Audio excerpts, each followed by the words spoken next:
Hey beautiful people, welcome back to my channel. Today I'm going to be taking you through the introduction of my book. If you're new here, welcome. My name is Agnes Wanja, author of #1 bestseller Addicted to Being Broke. Let's talk about eradicating the poverty mindset. So today we're going to go through the introduction of the book because this is where it all began for me. This is where I share my discovery of it was not just about not having money, but it was more to do with the mindset. Being broke was a way of living. And at the point where I identified this, I chose to start finding a way out of it, because if it's a mindset and we know that we can change our mindset, I was just going through that process of how do I change this? How do I change my life around? So welcome, and I hope you got your notepads ready because you might want to take some notes that may be helpful to you. And let's get started. The introduction of my book starts with me telling a story about a time I was in the shop. So I was in the corner shop and I was next in queue to top up my electric key. A lot of people who use the electricity either pay monthly or you can do it on a pay-as-you-go option. And now obviously you can do it on an app, but back then you had a key that you'd go and top up in the shop. And in front of me was a lady who was sort of asking the shopkeeper to give her credit. She was asking and begging the shopkeeper to give her credit on her electric key until the next day. She's getting money next day. She was going to come back to pay it off, but she just needed to top up her electricity key. And I was just like, I can't judge her situation because I was next in queue and I was going to top up my electric key with £6. Yes, £6. And at this point of my life, I had got into a rhythm of just working with whatever money I've got. I need it to last till the next time I get money. So if I'm getting money on Tuesday, I need to make everything last till the next time on Thursday I would get money. So I was topping up £6 because in my mind, or in my plan, it was last me 2 days, and the next time I get money again, then I will top it up. But what happened is when I got back home, after that whole ordeal of listening to the lady begging and talking about she's got kids and she needs to put the heating on, and it was just going on and on, I just got back home and I thought, there's something that just is not connected, that is a disconnect. Because at this point I was working full-time, so I've got a full-time job and I'm still in this state where 2 days out of my paycheck, money's finished, it's gone. 2 days after getting paid, I'm now thinking about, okay, the next time I get paid or the next time I get money, this is what I'm going to do. So at that point, I started to think that, is it something that I'm doing that's causing me to be in this situation? Or is it something else? Is it just the taxes I got taxed for my wages were too much? Or the deductions from my paycheck, is that what's causing me to be in this situation? That's what drove me to start writing this story. And after asking myself all these questions, after trying to work out, is it normal to not have money 2 days after you get paid? Is that what adult life is about? And I realized that it's not normal. It's not a way of living.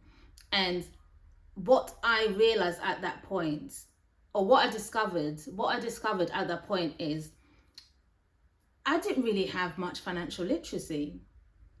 I wasn't able to understand that there's a way to plan your life, to plan your money, to make sure that it gets you to the end. It gets you through the month.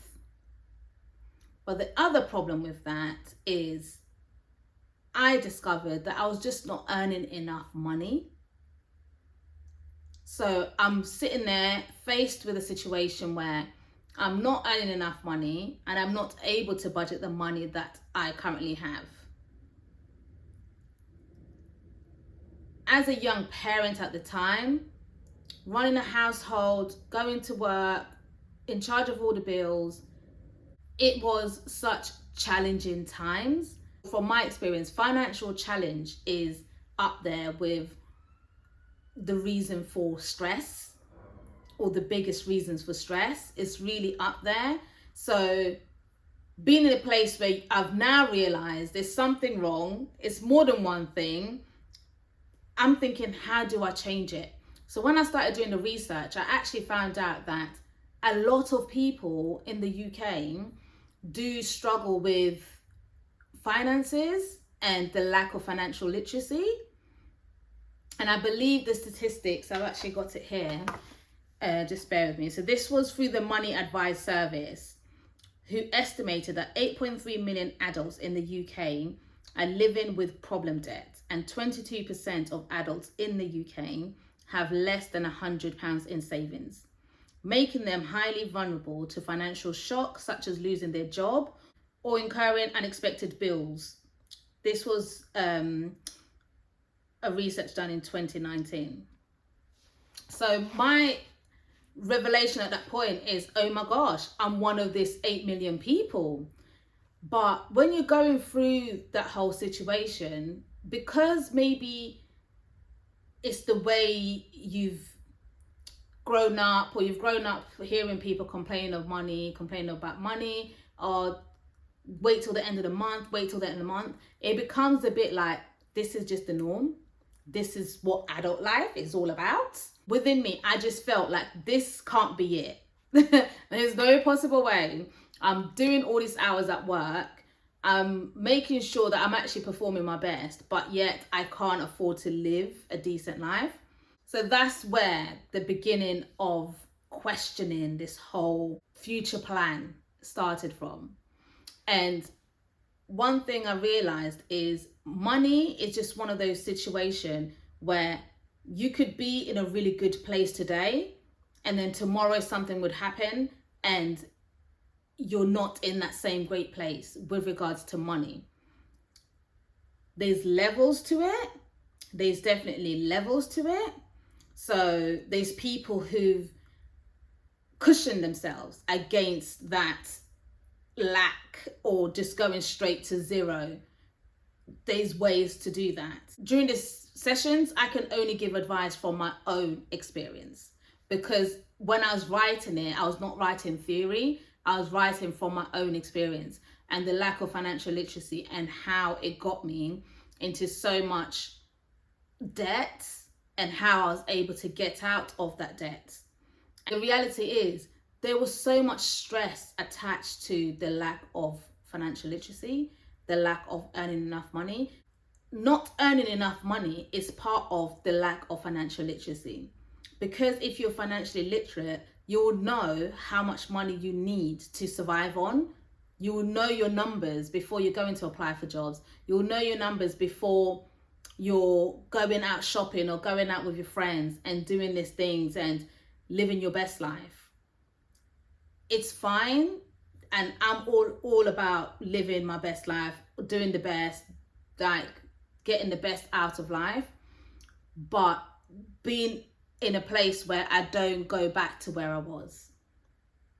And if you're watching this video and you're in a place of financial struggle, stay tuned in, because I will talk through the different chapters and delve into the solutions I found, how I was able to get out of the debt that I was in, and being able to get to a place where you can sleep well at night, knowing that your bills have been paid and you're putting aside some money for yourself. You're looking out for your future, because otherwise, what's the point? What's the point?